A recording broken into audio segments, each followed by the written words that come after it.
హైదరాబాద్ నాంపల్లిలోని బజార్ ఘాట్లో రాత్రి ఉద్రిక్తత చోటు చేసుకుంది. అక్కడి ప్రెజెంట్ అపార్ట్మెంట్ వాసులకు ఎంఐఎం కార్యకర్తలకు మధ్య వివాదం తలెత్తింది. అపార్ట్మెంట్ ముందు భాగంలో ఆక్రమణ తొలగింపు విషయంలో ఇరు వర్గాల మధ్య గొడవ జరిగింది. ఈ సందర్భంగా ఇరువురి మధ్య తీవ్ర వాగ్వాదం జరిగింది. దీంతో రంగంలోకి దిగిన పోలీసులు ఇరు వర్గాలను శాంతింపజేసి ప్రయత్నం చేశారు. కాగా ఒకరిపై పోలీసులకు ఫిర్యాదు చేసుకున్నారు.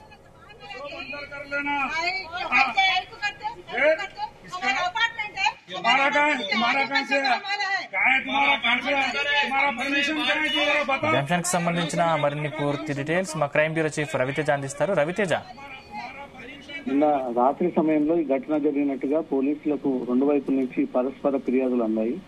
నాంపల్లి బజార్ ఘాట్ లోని ప్రెజెంట్ అపార్ట్మెంట్ వాసులపై ఎంఐఎం కార్యకర్తలు మద్దతుదారులు దాడి చేశారు. తీవ్రంగా అపార్ట్మెంట్ లోపలికి వచ్చి మహిళలు అనేది కూడా కనీసం చూడకుండా తమపై దాడికి పాల్పడ్డారంటూ కూడా అపార్ట్మెంట్ వాసులందరూ కూడా నాంపల్లి పోలీస్ స్టేషన్ లో ఒక ఫిర్యాదు కూడా అందజేయడం జరిగింది.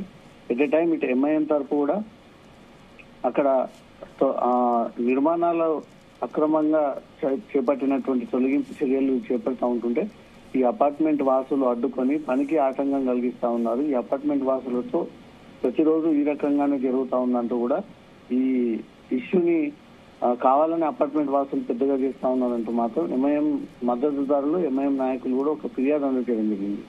అపార్ట్మెంట్ లోనికి మహిళలు యువకులు వెళ్లి దాడులకు పాల్పడ్డారంటూ కూడా ఎంఐఎం నాయకులకు ఫిర్యాదు అందజేయడం జరిగింది. అసభ్య పదాజాలంతో దూషించి ఎంఐఎం కార్యకర్తలు ఇక్కడ మహిళ అనే గౌరవం లేకుండా కూడా ఇష్టానుసారంగా బండబూతులు తిట్టారంటూ కూడా అపార్ట్మెంట్ వాసులు ఫిర్యాదు అందజేయడం జరిగింది.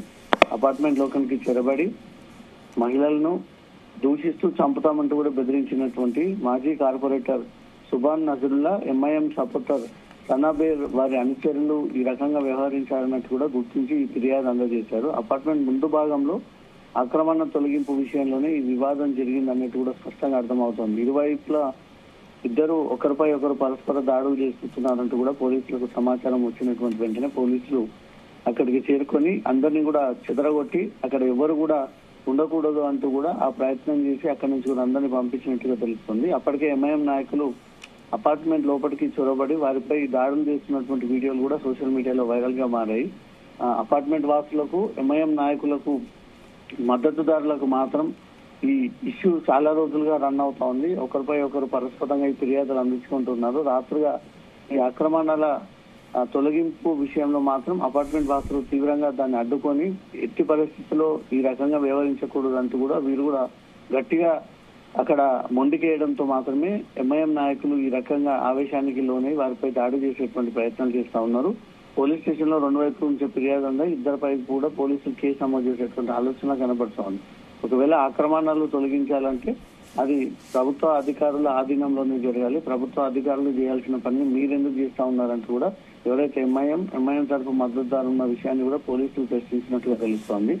ఎంఐఎం నాయకులు ఈ రకంగా వ్యవహరిస్తే పోలీసులకు ఇన్ఫర్మేషన్ ఇవ్వకుండా మీరు వెళ్లి డైరెక్ట్ గా ఎలా అడ్డుకుంటారంటూ కూడా అపార్ట్మెంట్ వాసులకు పోలీసులు ఈ సూచనలు ఇచ్చినట్టుగా తెలుస్తోంది.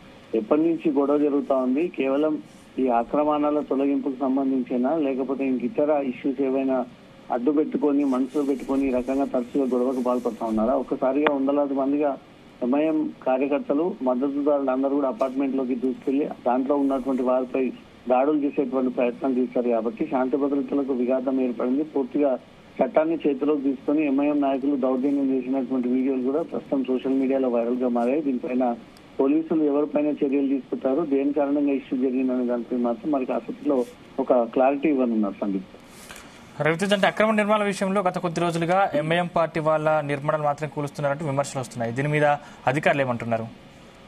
అధికారులు చేయాల్సినటువంటి పనులు ఎంఐఎం నాయకులు ఎందుకు చేస్తా ఉన్నారనే దానిపై కూడా ఇప్పుడు పోలీసులు కూడా ఇదే విషయాన్ని వారిని అడిగి ఆ వివరాలు తీసుకున్నట్టుగా తెలుస్తుంది. ఒకవేళ అది అక్రమంగా నిర్మించిన గానీ, ఏవైనా కట్టడాలు కూల్చివేతలు గానీ, రోడ్డుని తొలగించాలన్నా గానీ, పైప్ లైన్ డ్రైనేజ్ విషయంలో అధికారులకు చెప్తే వారు ఈ ఇష్యూ జరగకుండా పీస్ఫుల్ గా చేసేవారు. ఎంఐఎం నాయకులే నేరుగా ఆ జేసీబీ ప్రొక్లైన్ లాంటివి తీసుకొచ్చి వాటిని తొలగించేటువంటి ప్రయత్నం చేసినందుకు ఈ అపార్ట్మెంట్ వాసులు తీవ్రంగా దాన్ని అడ్డుకొని ఈ ఆక్రమణలు తొలగించాల్సినటువంటి అవసరం లేదు, మీరెవరు అంటూ కూడా వీళ్ళు బలంగా చేయడంతో ప్రతిసారి అడ్డుపడతా ఉన్నారు అపార్ట్మెంట్ వాసులు అంటూ కూడా ఆవేశానికి వారిపై దాడి చేసేటువంటి ప్రయత్నం చేశారు.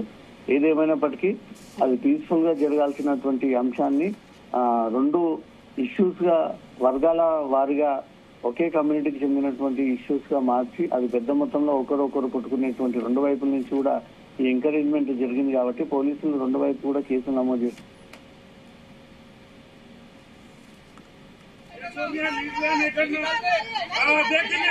Right, thank you Raviteja.